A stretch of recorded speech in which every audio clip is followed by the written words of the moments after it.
He showed up at my grandmother's house 11 days after we buried her, driving a silver Mercedes I had never once seen in her driveway, wearing a charcoal suit that probably cost more than her monthly Social Security check.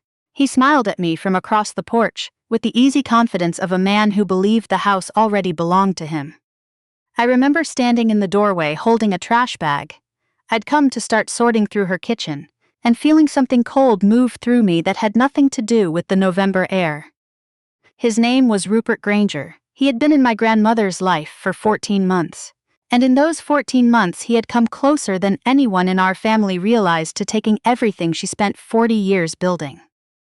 My name is Jenna Barlow. I'm a nurse practitioner at the University of Tennessee Medical Center in Knoxville. I work 12-hour shifts in the cardiac unit, and I've learned over the years that the most dangerous moments in a person's life rarely announce themselves with sirens. Most of the time, danger wears a quiet suit and a practiced smile and arrives on a Thursday afternoon pretending to grieve. My grandmother, Opal Barlow, raised me the way she did everything, steadily, without complaint, with an eye toward making things last. My parents divorced when I was 7. My father, her only son, remarried quickly and moved to Phoenix. And my mother, who was never built for staying in one place, drifted in and out of my life in the way that people do when they love you, but cannot seem to love themselves enough to stay put. So it was my grandmother who showed up. Who drove me to school in a Buick that smelled like cinnamon and dish soap. Who sat in the front row at my nursing pinning ceremony with a disposable camera and cried the whole way through. Who called me every Sunday morning for 31 years without missing a single week until she couldn't anymore. Opal had run a catering business in Knoxville called Barlow's Kitchen for 4 decades. Wedding receptions, church socials, corporate luncheons, retirement parties. She knew every back entrance of every venue in Knox County. When she finally sold the business 4 years ago at 79, she was still the one who arrived first and left last. She met Rupert Granger at a church social the winter before her diagnosis, pancreatic cancer, stage 2. She told me about Rupert the same week she told me about the cancer, which in retrospect tells me something about the state of mind she was in. The fear making her reach for comfort in directions she might not have reached otherwise. I met him once before the funeral, at a Sunday dinner Opal hosted the previous spring. He was 61, silver-haired, with the kind of easy charm that fills a room without asking permission. He asked me 3 questions over the course of that meal. Where I worked, how long I'd been at the hospital, and whether I thought property values in Opal's neighborhood had gone up since the interstate bypass opened. I told myself I was being uncharitable. I told myself he was nervous meeting family for the first time. I was wrong, and my grandmother had already figured that out before I did. Opal passed on a Monday in late October, at home the way she'd wanted. I was there. My Uncle Vernon, my father's younger brother who lived 40 minutes away in Maryville, was there. Rupert was there too, standing slightly apart from us in the living room with his hand on Opal's shoulder in a way that felt performative, like a man aware of being watched rather than a man saying goodbye. 3 days after the funeral, before I had made a single call to the utility companies, Daphne Holbrook reached out to me. Daphne was Opal's estate attorney, a careful and methodical woman who had handled Opal's affairs for over a decade. She asked if I could come to her office and she asked me to come alone. I sat across from her desk that Wednesday morning and she slid a folder toward me and told me, in the measured tone of someone who has delivered large news before and knows that volume does not add to its weight, that Opal had created a revocable living trust 8 months before she passed. Everything she had, the house on Westland Avenue, the rental property on Magnolia, her investment accounts, the proceeds from the business sale, totaled just over $2.3 million.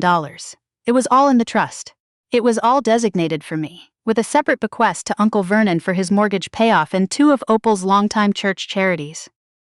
Does Vernon know? I asked. He knows there's a trust, Daphne said. He doesn't know the specifics, and he doesn't know that Rupert Granger is named in nothing.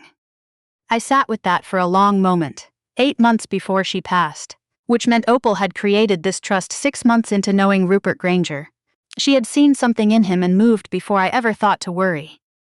She asked me to say nothing until she could assess the situation. She used that word specifically, assess. At the time I didn't fully understand what she meant by it. I understood 11 days later, standing in Opal's doorway with a trash bag in my hand, watching Rupert climb her porch steps like a man who'd already calculated the square footage. He came with an attorney named Evan Prescott. a real estate lawyer from Sevierville, and they sat at Opal's kitchen table, in her chairs, and Evan opened a folder and explained in the careful cadence of someone who has rehearsed a speech that Rupert had been a devoted companion to Opal in her final year, that they had discussed a shared future, that Opal had expressed her wish on multiple occasions. Verbally, Evan was careful to say, verbally, that Rupert be permitted to remain in the home they had shared together. She called it her home, I said. It was her home. Evan then produced what he described as a handwritten note from Opal, expressing her wish that Rupert be comfortable. It was on her stationery. The handwriting looked like hers in the way a copy looks like an original when you haven't seen enough of both. I told them that any questions about the estate should be directed to Daphne Holbrook. I held the door open until they were both gone, and then I stood in the kitchen my grandmother had cooked in for 30 years, and I let my hands stop shaking before I made a single call. That night I called my cousin Beau Whitfield. Beau was a journalist in Nashville who covered courts, and he had the particular talent of a person who finds things other people would prefer stay unfound. I told him what I had without telling him why, and asked him if he could look quietly into Rupert Granger's background. What Beau found over the following week settled into my stomach the way bad news does, slow and heavy, expanding as it lands. Rupert had been married twice before Opal entered his life.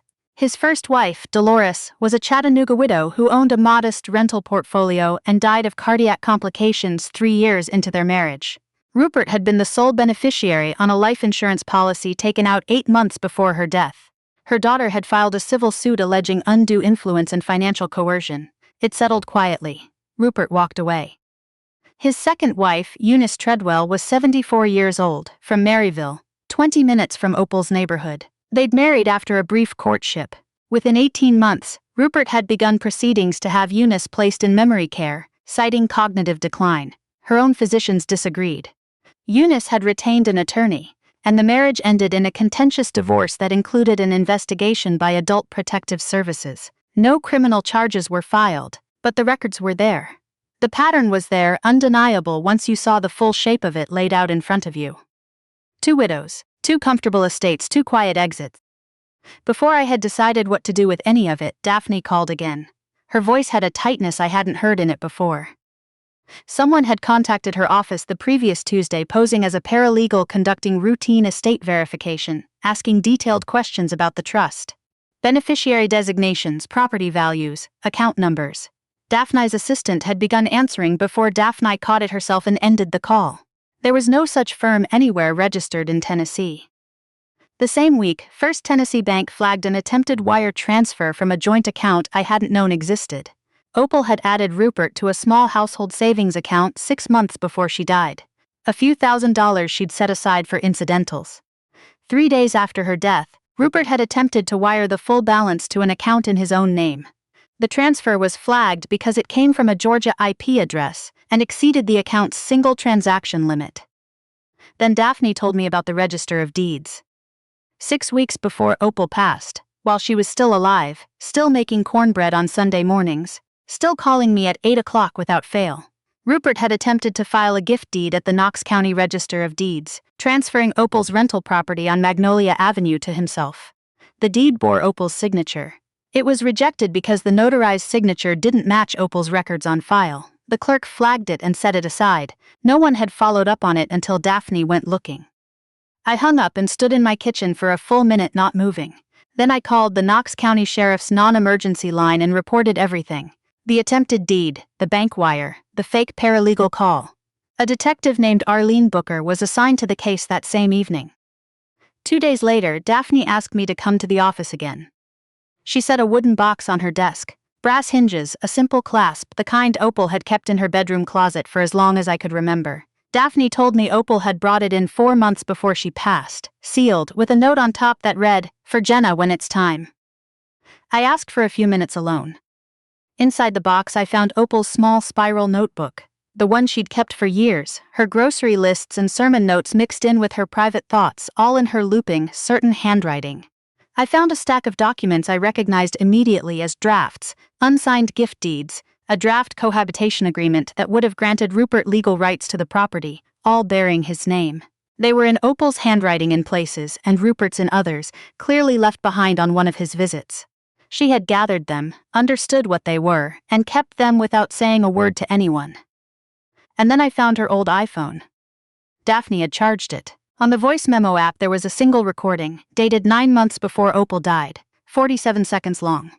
I pressed play, and my grandmother's voice came through the speaker. Low, careful. The voice she used when she had already made up her mind about something and was recording herself so she wouldn't talk herself out of it later. He asked me again about the deed today. I told him what I always tell him, that I need more time. He got quiet after that, not angry. Just quiet in a way that didn't feel right to me. I have been in business for 40 years. I know what it looks like when a man thinks he has been patient long enough and it is time to collect what he came for. I don't want to be wrong about this, but I am not a fool. I am taking steps. I set the phone down on the desk.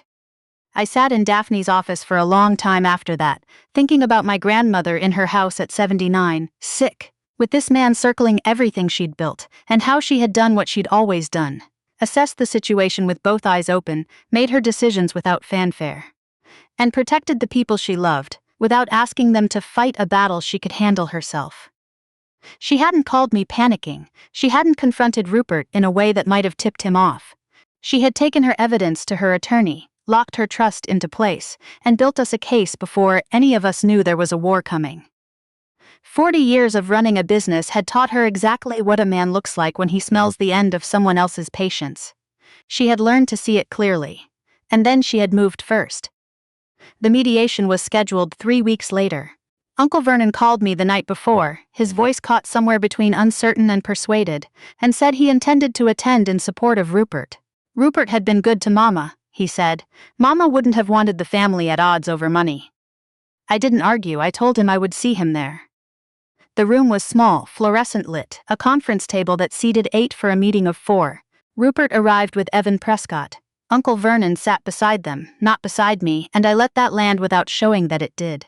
The mediator was a retired family court judge named Faye Ostrowski, a compact, deliberate woman who wore reading glasses on a chain around her neck and had the expression of someone who had heard every variation of every argument and was interested now only in documents.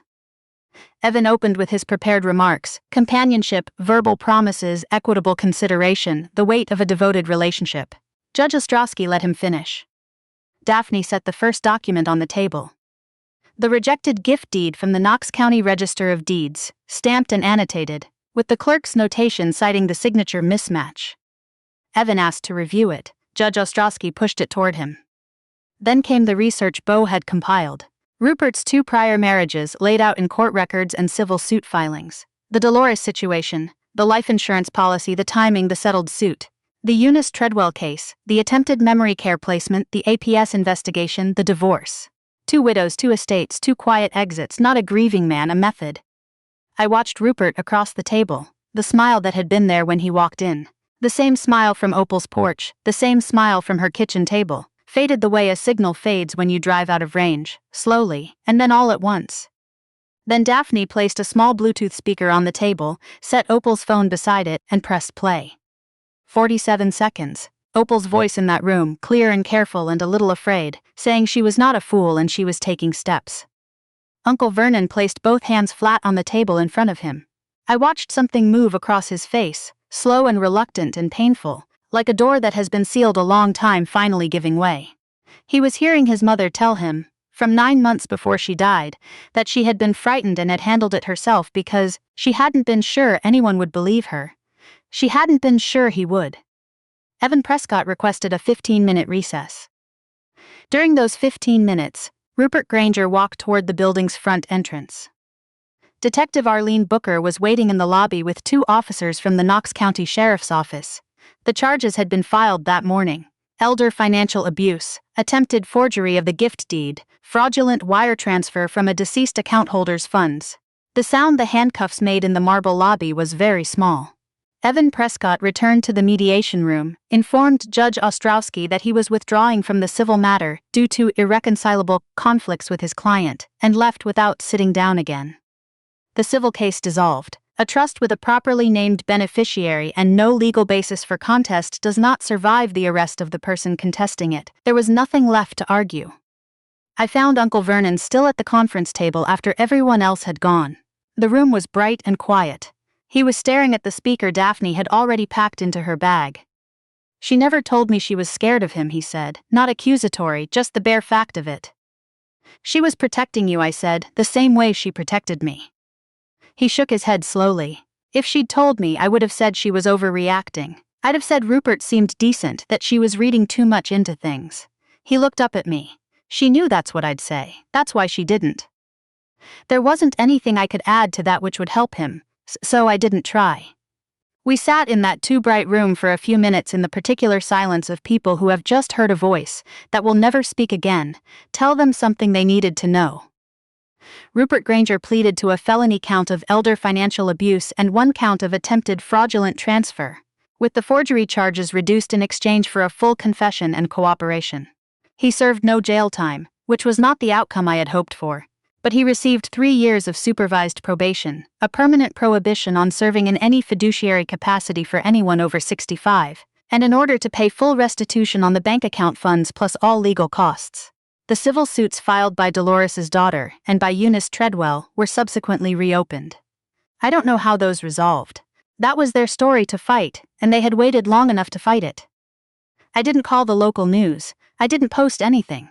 I didn't stand on any steps making any speeches. My grandmother had not built 40 years of a business by making noise she didn't need to make.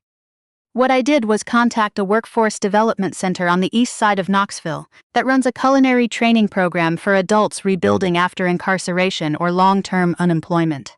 I donated all of Barlow's kitchen's old commercial equipment. The industrial mixers, the sheet pan racks, the 3-compartment sinks Opal had bought secondhand in 1987 and maintained with the particular care she gave everything she owned. The center held an open house in February. I stood in the kitchen and watched a man in his 40s, just out of a 2-year sentence, learn to properly handle a chef's knife. And I thought about Opal driving her catering van into a venue's service entrance at 6 in the morning, same as she always had, because that was where the real work was done. I kept the rental property on Magnolia Avenue.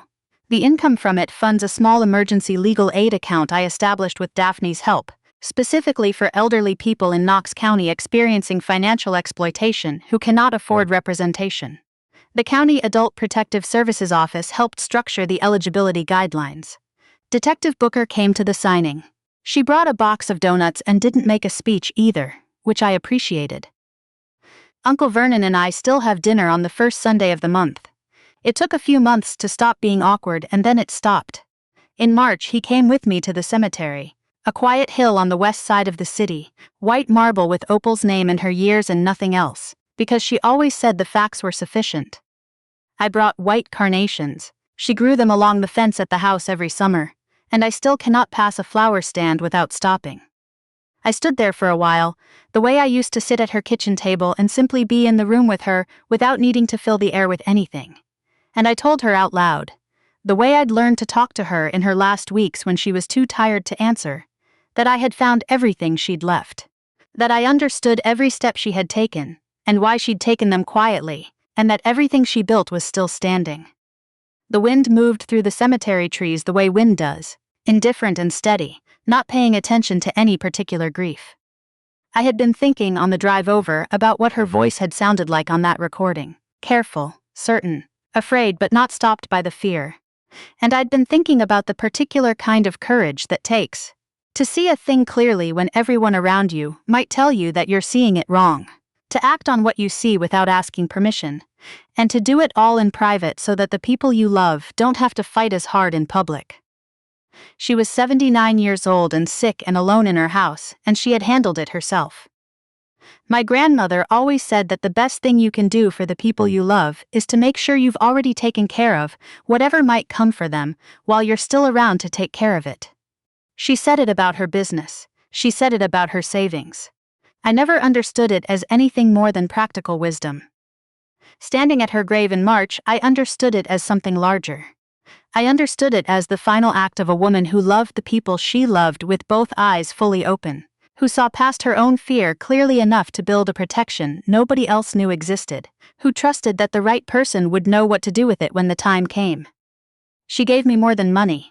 She gave me the example of what it looks like to refuse to be outmaneuvered by a smaller person.